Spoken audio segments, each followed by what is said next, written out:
వచ్చి 5 year model 4 సంవత్సరాల క్రితం మొక్కలేసి వదిలేశారు. ఈ సంవత్సరం బెడ్స్ కింద తయారు చేసుకుని ఇవన్నీ పెట్టుకున్నారు. అంటే మొత్తం చేయలేక సగం నర్సరీ వాళ్ళకి ఇచ్చారండి. నర్సరీ వాళ్ళకి అందులో అంటే 5 ఇయర్ మోడల్ ఏమి డిస్టర్బ్ కాకుండా మధ్యలో నర్సరీ పెట్టుకున్నారు వాళ్ళు. వాళ్ళకి కూడా ఏంటంటే ఎటువంటి కెమికల్ యూరియా డిఏటి వాడకూడదని వాళ్ళతో అంగీకార పత్రం రాయించుకుని ఇచ్చారండి. అన్ని దేశవాళీ రకాలే. మునగా బొబ్బాయి హైబ్రిడ్ ఉన్నది. మిగిలిన అన్ని దేశవాళీ. ఏదైతే మీరు 45 రకాలు చూసానన్నారో 45 రకాలు కూడా మామూలుగా దేశవాళీ రకాలు వేశారు. ఆదాయ వేయాలతో పని లేదు. నా కుటుంబం అంతా కూడా ఆరోగ్యంగా ఉంటే చాలు అని చెప్పి చేయడం జరిగింది. ఈయన వేసిన తర్వాత ఈయన ద్వారాగా 3 రైతులు ఈ సంవత్సరం మారారండి ప్రకృతి వ్యవసాయంలోకి ఈయన ద్వారా. ఇందులో మనకు 1.5 ఎకరం ఈ 5 వీలర్ మోడల్ కానీ వేయడం జరిగింది. వాళ్ళు చెప్పారు ఆవులు 14 ఆవులు ఉన్నాయని.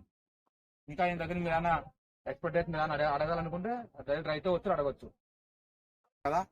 ఓన్ కాన్సెప్ట్ అయింది అంటే కెమికల్ తినకుండా డైరెక్ట్ గా మేము పొగ దశ పండించి తినాలని ఉద్దేశం అది. రెండో పాయింట్ ఆరోగ్యం కూడా. ఓకేనా, ఇది అని చెప్పింది ఉద్దేశం.